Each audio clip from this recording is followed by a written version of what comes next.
Reasonable Doubt is a group exhibition that looks at the raw reality and tangible effects of technical systems and the justice or injustice inherent in social systems.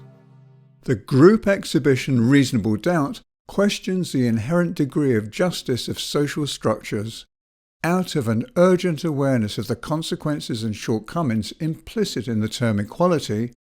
It offers a critical reading of the foundations on which our society is organised, both socially and infrastructurally, and shows how a number of fundamental ideas have their biased effects.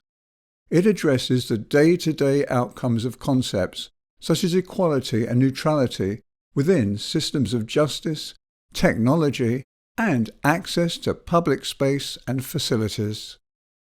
The exhibition focuses on a number of excesses that play an active role in all parts of society: political scandals, educational assessment mechanisms, and technical systems, whose inbuilt prejudices lead to horrific consequences. It looks at the contrast between the truth that algorithms purport to facilitate and the often problematic outcomes of their predictions.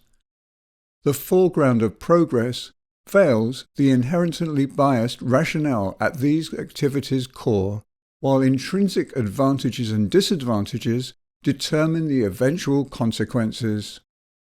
It is essential to know for whom and by whom technical systems are developed. If they eventually produce what they were designed for, the effects of their bias will have programmed negative effects on those who were not taken into consideration during the design process. In Reasonable Doubt, links are drawn or redrawn between these motives and elaborations.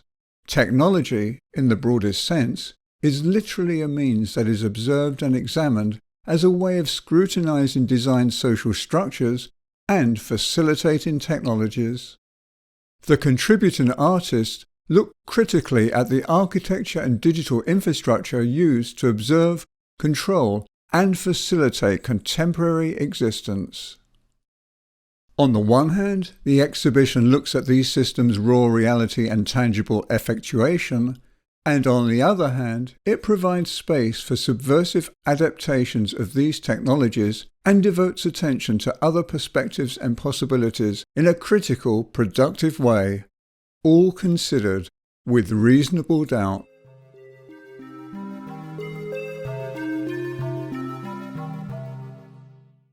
Welcome to the second video conversation of Every Difference is Created, part of the Reasonable Doubt exhibition Vincent van Velsen and me curated here at V2. We're here with Sami Hammana, who is an artist researcher based in Rotterdam. Welcome and thanks for being part of this conversation. Thank you for the invitation. Yes. And part of the work that's part of the exhibition is tilde, tilde, tilde. Made in 2021, and we wanted to start with just unwrapping the concept of the work, and especially in relation to the exhibition. Yeah, fantastic. Yeah, Sure. The work is concerned with what is described in the film as the phenomenal threshold of perception, and it's a kind of concept that I'm sort of like trying to develop, which kind of tries to articulate at which point certain forms of perception start to dissipate. And in relation to that, the film has this kind of refrain, so to speak. It's a question that is asked multiple times within the narrative. That is the question of how to make sense of that which can't be sensed. And it is a question that sort of like aims to contend with certain forms of development within, the research question in the film, which is on maritime technology and its kind of a colonial complicity, but specifically on these contexts where perception becomes quite impossible due to sort of like limitations that are related to these companies, or simply because there's no light, for example, in the very deep depths of the oceans.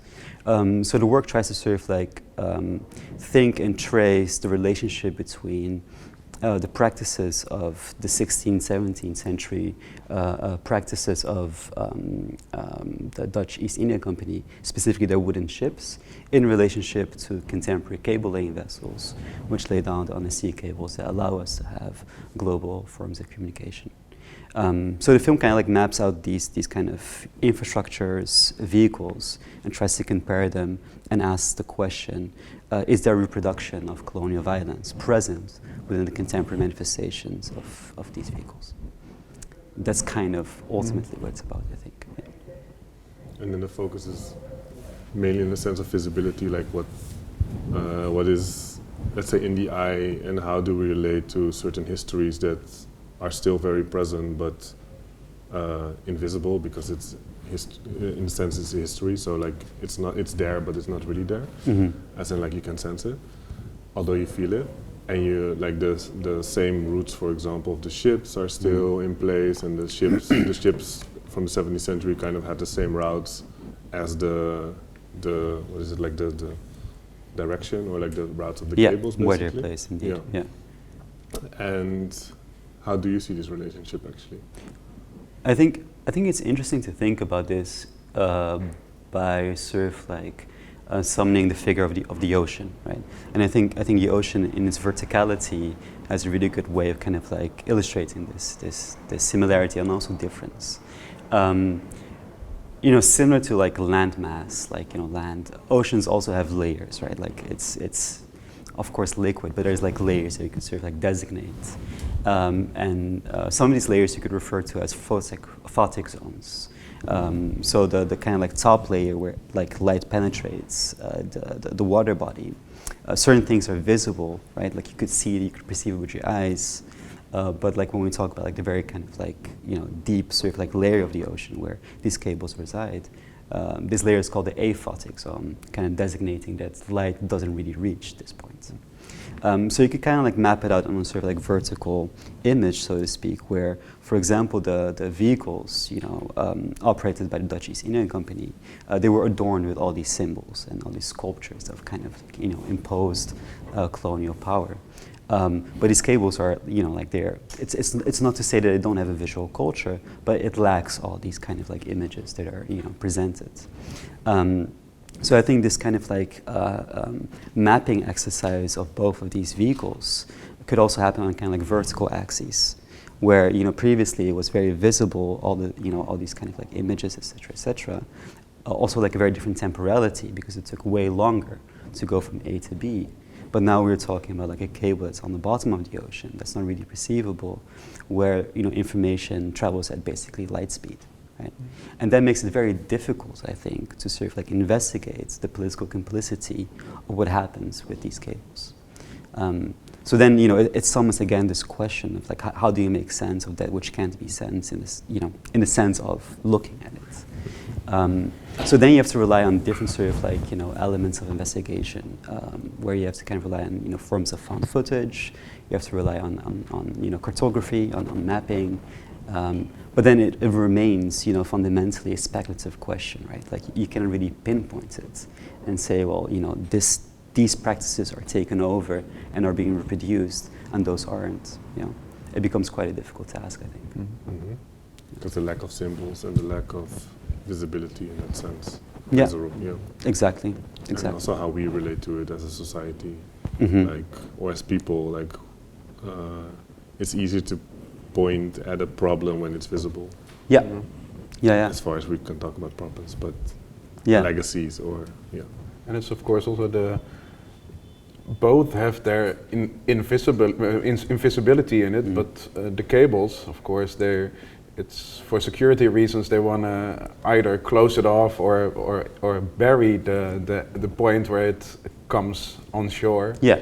And the visibility within the ships was, of course, that they weren't visible when they left the dock. So it's a different type of visibility, but it's all it's around security. I think very restricted. Yeah, you know, for sure. But I mean, there's also this example of, and this is kind of like the closing scene of the film, where, you know, it's showing these specific moments in coiling the cable inside of the ship, right? And I think there's quite often this misunderstanding of, well, everything that happens with the practice of cable laying is automated. But not always, right? Not always. And there's certain ships, certain technologies that relied on people. They have to literally walk the distance of a specific cable, you know, like a trans kind of, you know, a continental cable. We were talking about like thousands of kilometers, which they have to coil inside of a ship in, let's say, kind of like 10 to 12 meter diameter of a hole. And this is, you know, this is a form of labor that's quite often hidden. So then the question of security indeed is one that's on the table, but it also begs the question of like, is there a kind of like, you know, labor politics present there that is perhaps hidden on purpose, you know, is made invisible. So these are questions I think that the film tries to sort of like ask, because yeah, it operates on different levels, I think. Yeah, because of course it addresses invisible labor in that sense as well. But also, I think in the film you mentioned, or it is mentioned, that it's also a certain population that works there that also relates to this former colonial ties or still colonial ties. And I was wondering, like, how did you end up actually, because you're interested in these questions about visibility, sensibility, but how did you end up at this specific narrative, let's say? I think I was interested exactly because it had this problem. It had this problem of it's a methodological problem. Like, which method do you deploy in kind of investigating this question? And I think, you know, I think it's a very urgent question, and you know, it's also kind of like a question that unfolds on many different kind of like levels, right? So you could speak about specifically the kind of like presence of the Dutch East India Company's kind of, you know, violence in today's context, or you could simply also talk about the sort of like complexities with the cable laying vessels. But I think like when you bring together these both of these sort of like figures, these vehicles, it problematizes the way that you do research.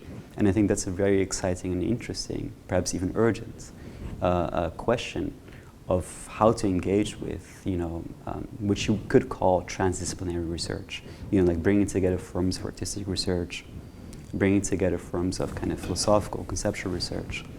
But then sort of like, you know, asking the question of like, how does the image stand within this kind of like network of different ways of investigating?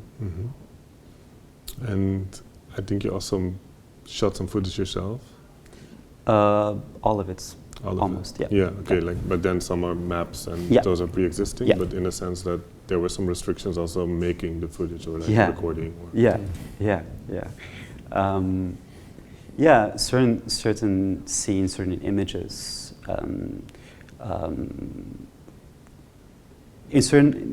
let me phrase this correctly.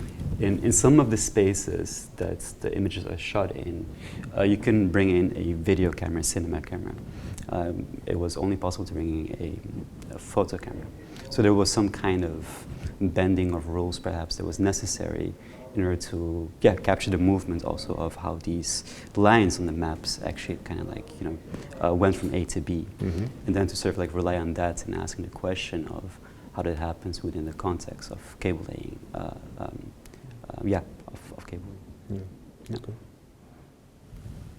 Yeah, I was still interested in the labor parallel that you're creating. Is it because also around the cable, the cabling or the coiling of the cables, it's cheap labor as well, right? Or it's I mean, like, you know, this last scene, which was a kind of like performance reconstruction of the movement of how the laborers actually coil the cable, which then also projected on this space within this last scene.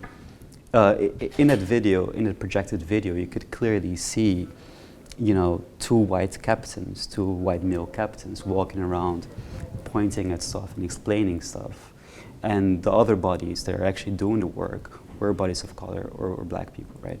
And I think that in itself perhaps already kind of implicitly answers your question, that it relies on complicated forms of labor and perhaps even like exploitative forms of labor, right?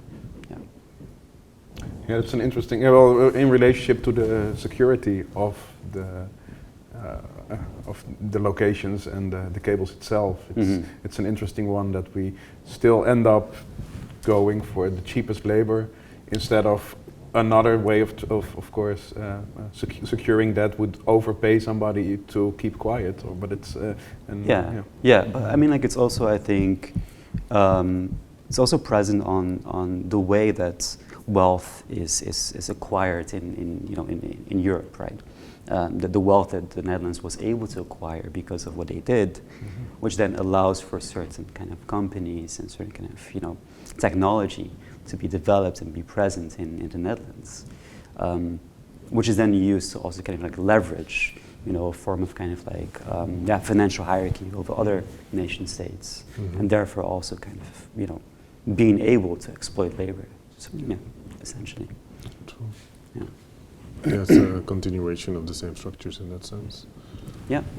And especially thinking from this exhibition in which, let's say, the biases in structures and systems is being addressed, as well as the way, let's say, systems are constructed with these implicit biases that come from a certain history. Of course, like talking about, let's say, data collection and how data is always an historical aspect or presence, and in that sense always carries out or carries through or has as an implicit part the inequalities of the history within itself, and then being again projected on the future. And talking about projecting on the future, I was wondering how the insights, it's like the questions you asked and then the insights that came from that or stem from that, how did it project itself into the future? So what are you working on, for example, now, also in relation to? I think this question of trying to sort of think and research certain kind of complexities within society that lack images, not because they don't exist, but because they have been made imperceptible, so to speak. They have been kind of you could almost say that there is a kind of speculation to say they're by design hidden, really. They're taken off the table. In general, I think my work is concerned with that question. How could you sort of develop methodologies or certain kind of approaches, which I think will always be, partly fictional approaches, partly speculative approaches, because you cannot verify, the image that you're going to make. But I think that this is sort of the main question within my practice. How can you sort of develop images or speculate on images, construct them by having all these kind of remnants of information? How could you do that in specific contexts, where they're hidden, where they're made imperceptible? And that's a question that is present in multiple elements of the work that I do now. Also in terms of the work that I do at the Willem Koning Academy, where I teach and also have a research project that aims to sort of deal with these questions, which then also seeps into the syllabus and the kind of courses that we offer. So yeah, it's present on different levels in my practice, but also in terms of my educating kind of job. And you're also working with V2 on a certain research project, I think. Although I'm not part of that, but that's more, I think, your conversation. It's a project that I'm doing together with Sonia de Jager, and it's a question that wants to take numbers as philosophical concepts, simply because it seems to us, at least, that specifically within the 21st century, which I think is a time where you could describe it as, a risky society. Lots of elements within the manner in which, geopolitics unfold rely on, forms of speculative finance, on anticipations on the future. And this is, I think, a very fundamentally different time than, the 20th century, where this was also obviously present, but in a less kind of intense manner. So for us, this kind of like brings up the question, the urgency of the numerical, the categorical. Like, how does the categorical and the numerical operate within this specific contexts? Formally speaking, we're kind of like looking at this documentary that was on the work of Gilles Deleuze. It's a documentary called Abécédaire, which means an illustrated alphabet. So it's an interview where Deleuze is given each letter of the alphabet and a concept that relates to his work either alone or his work in collaboration with Félix Guattari, where he just kind of informally speaks about what these concepts mean. So what Sonia and I want to do is kind of like take this as a loose form, as a loose format. But then instead of like focusing on the letters A to Z, focusing on numbers, 0 till 9, and kind of like interview contemporary thinkers, whether they're philosophers, theorists, or whatever kind of thinkers, practitioners they are, that make work on specific kind of numerical complexities philosophically. So we take this form, but instead of focusing on one specific, figure, one specific thinker, we're interviewing a series of people, trying to sort of like understand the philosophical and political implications of numbers. And I think that this kind of project also kind of harbors this idea of that which can't really be seen, but trying to conceptualize and trying to sort of like unearth. It's kind of effects on society, I guess. Stepping back to tilde, the work that's a part of the exhibition, it's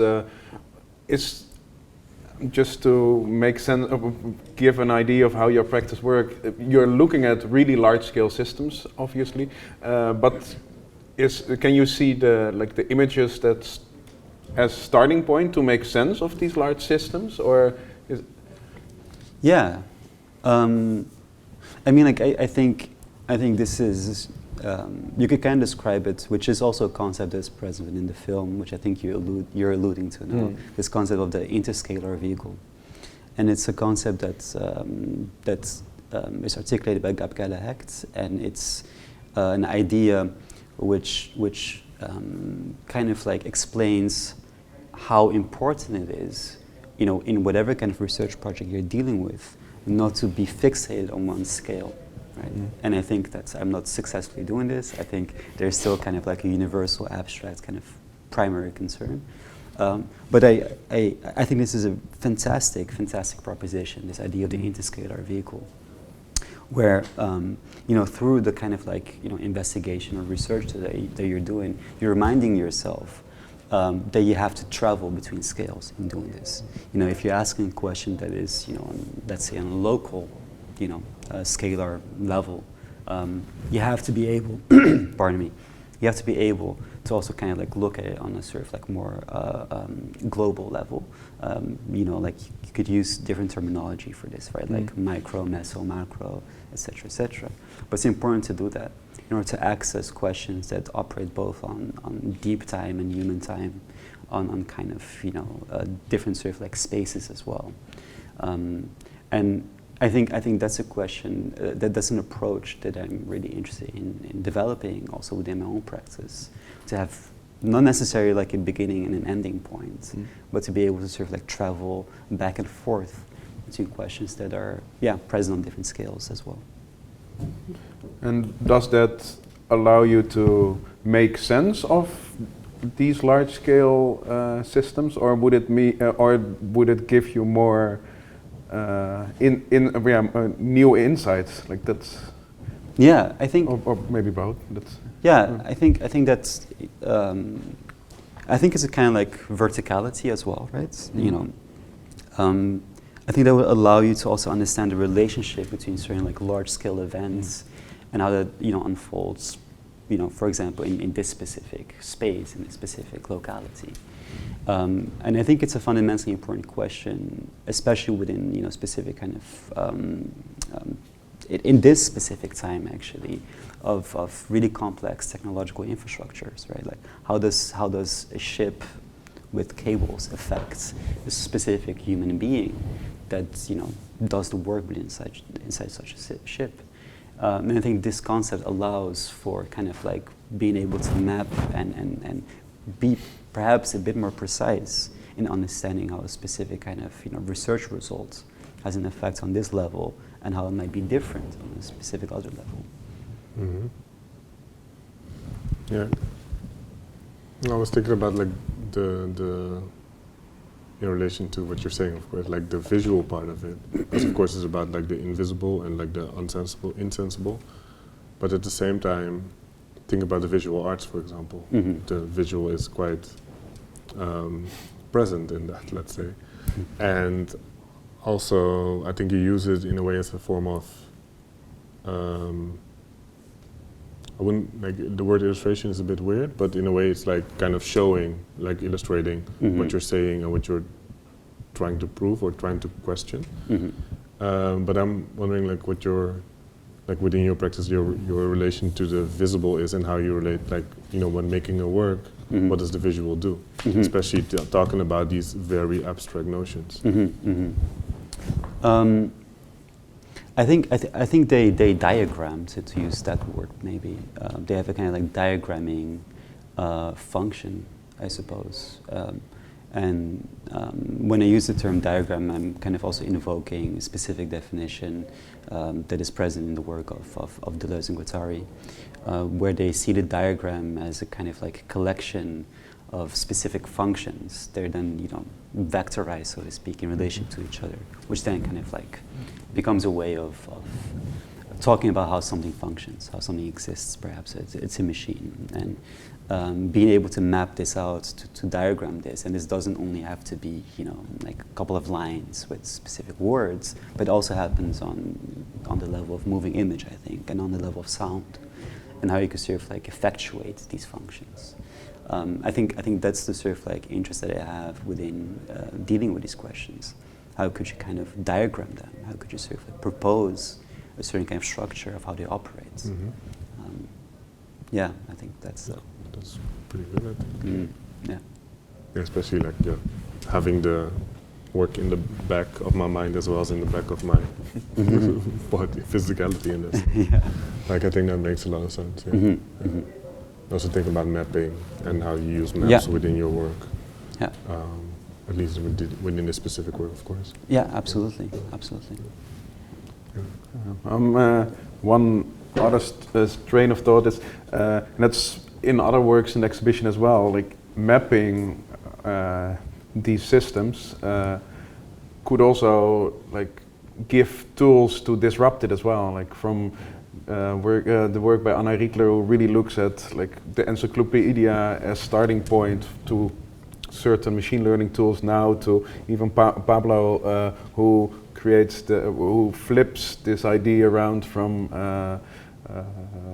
the facial recognition systems used on people to flip that around and use it on the police.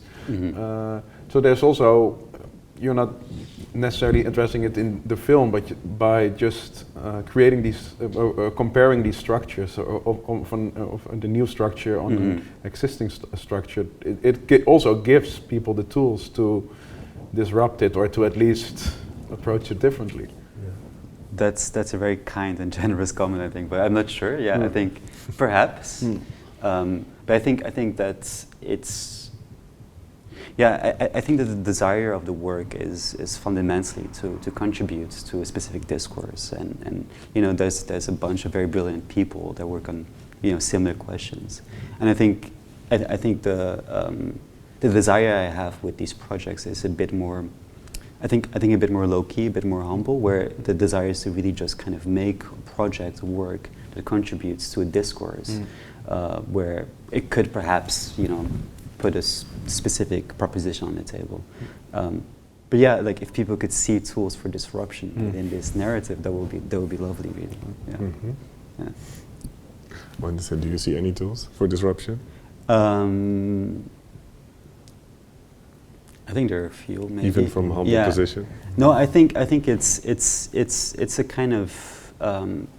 I mean, like it's not an idea that I've developed, obviously, but like I really like this idea that Gabriele Hax puts on the table of the idea of the interscalar vehicle, and also how you could sort of interpret the word vehicle within that concept, which you could ambiguate and disambiguate as a conceptual, abstract figure, but also very specifically a ship, right? Like what would such an interscalar ship be? And I think like mapping that concept on this question could perhaps lead to, I don't know, an understanding of how they relate and how they operate on different scales. Yeah. Maybe there could be a kind of reading of a tool within that, kind of act of bringing them together. Yeah. I don't know. Let's see. Maybe providing some, as in tools to do that, or like start thinking about it. Yeah. Or not start, but like further elaborate that. If that's even like a goal, of course. Yeah. Is there anything you have, or you have still? Did we miss something? No, I don't think so, actually. I mean, like there's of course. I mean, like I think it's a work that's very. I don't know. Like it's very packed with information. So I think there's a lot of stuff that we could talk about, but I think that the primary kind of concerns have been addressed. Yeah. Okay. Is there a detail you want to elaborate on? No, I think this is, we unwrapped how it works well in the current exhibition with the thematics that we wanted to address. And I think for sure I would say to everybody who's watching it now, find a way to watch it, because you'll probably find multiple different layers and connections in it. Yeah, because there's a lot in it, of course. So for me, I would leave it here, I think, and just thank you very much for joining us. Thank you so much for these questions and the invitation. Thank you for answering and elaborating. Thanks.